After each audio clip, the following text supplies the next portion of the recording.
Ladies and gentlemen, good morning and welcome back to our channel once again. And it is my hope and prayer that the video is going to find you guys in good health. Personally, I am fine, as you can see.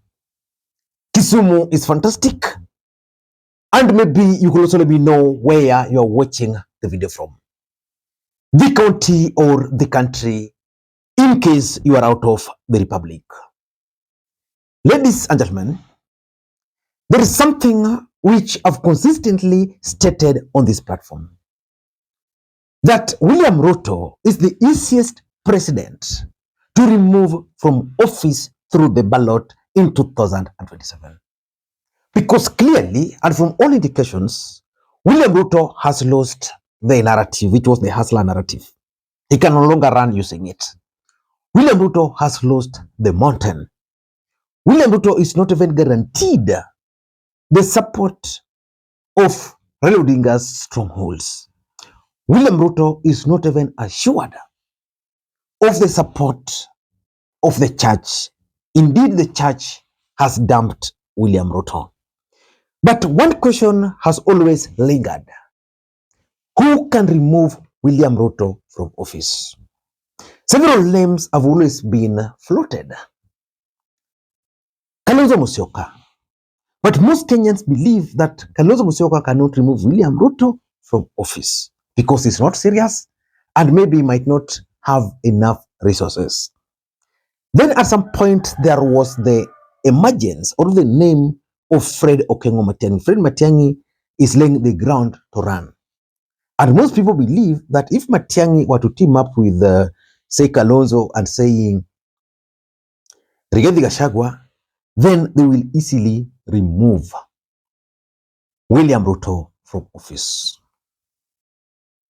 But the entry of Okiya Omtata into the 2027 presidential elections in the Republic of Kenya, in my view, is a disaster for William Ruto and to some extent Raila Odinga.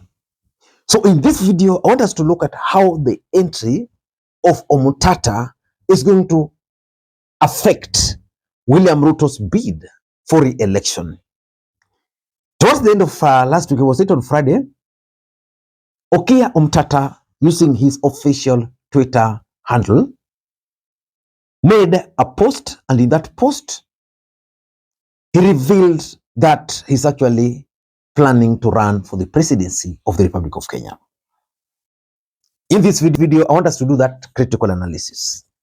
But before we do that, for those who are watching this channel for the first time, please take a second or two, click the subscribe button so that next time we produce a video like this, YouTube will automatically notify you.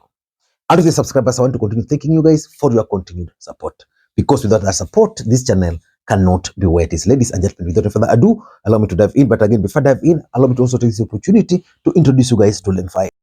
LemFi is a mobile money app for users in the UK, Canada, and the United States of America to send money back to Kenya. They offer the best exchange rates, and the money will be delivered instantly into your Mpesa account, Airtel Money account, and of course, if you want, directly into your bank account. You can use the link in the pinned comment to download the app. Ladies and gentlemen, let us dive in, and I want to begin the video by going through the post by Okiya Omtata, which surprisingly he used the Kenya Gazette format, which in my view is a bit unique.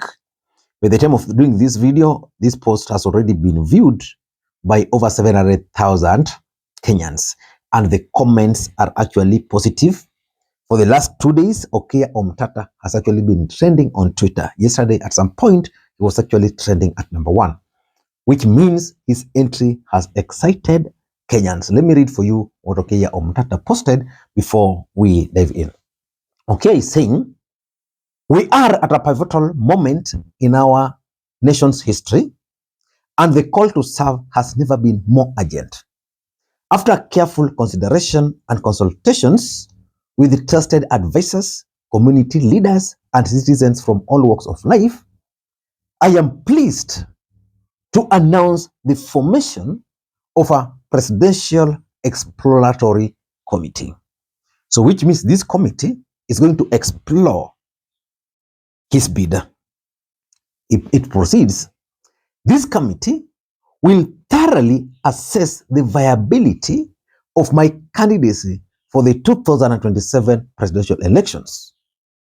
Its primary focus will be to engage with the public, gather input on the most pressing challenges facing our nation, and determine how best to address these issues with bold and innovative leadership. The road ahead requires thoughtful preparations, and this exploratory phase is a crucial step in ensuring that our vision for the future aligns with the hopes and aspirations of Kenyans. I am committed to listening, learning, and building a platform that reflects the values and the priorities of our citizens. Together we can shape a brighter future. Thank you for your support as we embark on this journey. Through this, in my view, Omtata has clearly declared his bid. And if you go through this Kenya Gazette, he has listed the people he has appointed in this exploratory committee and the roles they'll be performing. For example, there is Mary Kathombi Riungu, who will be the chairperson. He will lead the coordination of the committee activities and ensure timely delivery of outputs. Then there is Chal Ole Kabaiku, the deputy chairperson, who is to assist the chairperson. Then there is David John Mwakale, political and grassroots strategist, whose role will be to provide insights into political trends, electoral dynamics, and strategic opportunities. Then there is Victor Kepingadrich, who will be the legal advisor. Then there's Hanifa, who will be the public relations. There is going to be Jude Ogola, who is going to be the lead analyst, doing opinion polls, data analysis, and the rest. And of course, there's Purity Ndambuki, there's Emmanuel Baraka, there is Kevin Muigwe, then there's Julius Okara, engineer, who is the patron. Ladies and gentlemen, that entry by Okiya Omtata is rattling William Ruto. In 2022, Okiya Omtata shocked the entire nation when he merged the winner of the Busia senatorial seat against the ODM wave in the region. Omtata won through his party, which was the National Reconstruction Alliance, and he won overwhelmingly.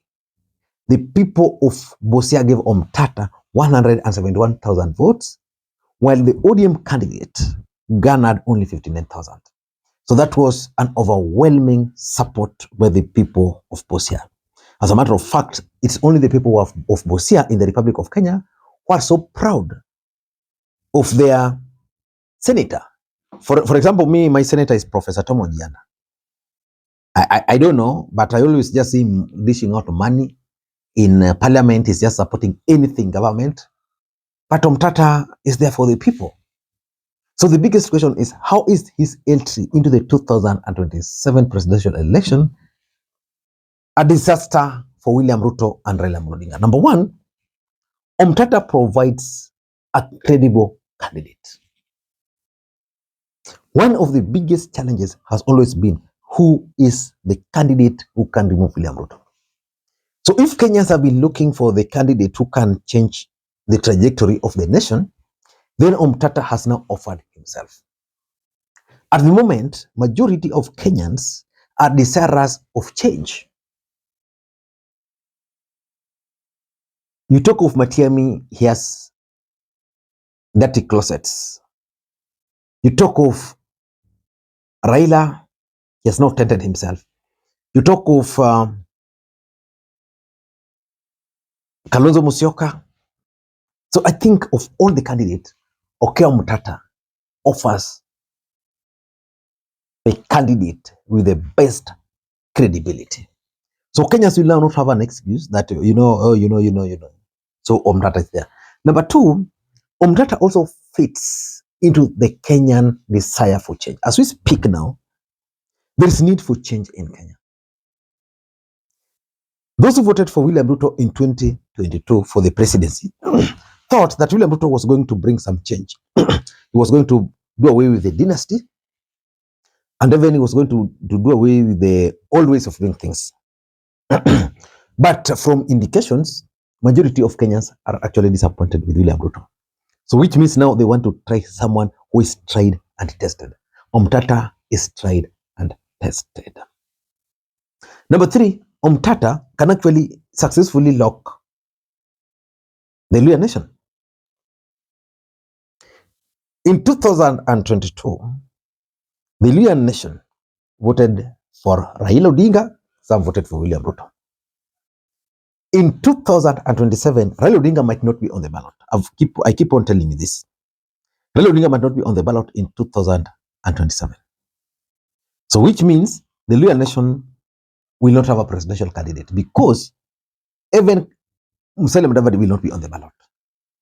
And since Omtata comes from the Luhya nation, and if the entire country will embrace his candidature, charity begins at home.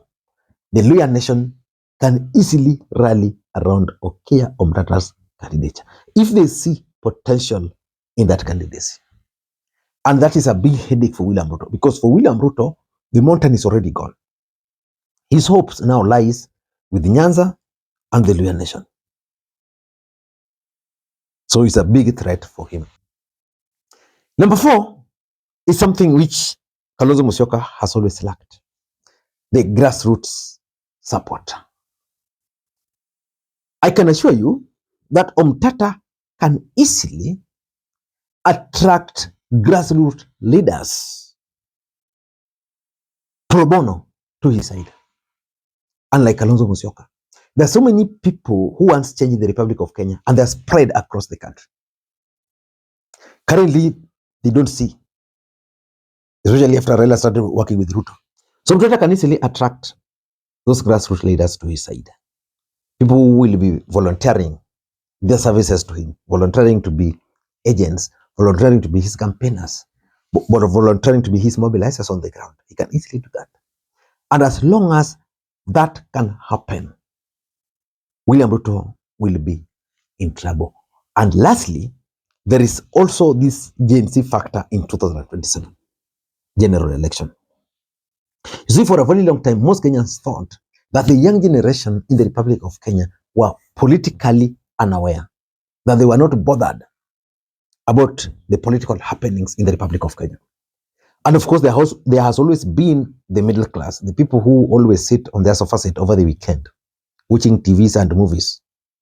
Most Kenyans thought that these gentlemen were not politically aware until William Ruto forced them to come out when William Ruto decided to raid their pockets through taxes. And they came in the name of the agencies, the middle class and the agencies. So this middle class and the agencies are the people who are currently affected most by William Ruto policies. These people are always very vocal online, but they hardly turn up to vote. But from the last demonstrations of the agencies, it is clear that they can actually mobilize themselves, turn up in numbers, and make a change. These people are with Omtata. And that's a very big problem for William Ruto. And of course, lastly, there is also the perceptual value. If you are to put Ruto, you put Omtata, and you tell Kenyans to vote, most Kenyans will vote for Omtata. If you put Omtata, Kalonzo, and tell Kenyans to vote or to pick one, most Kenyans would definitely pick Okiya Omtata. And because of those, I see a disaster. I see a disaster for William Ruto in 2027 and his handshake partner, Raila Odinga, because Raila Odinga is expected to go to AU, but also save William Ruto with the local politics. Ladies and gentlemen, until next time, this is Lee Makwiny. Bye-bye.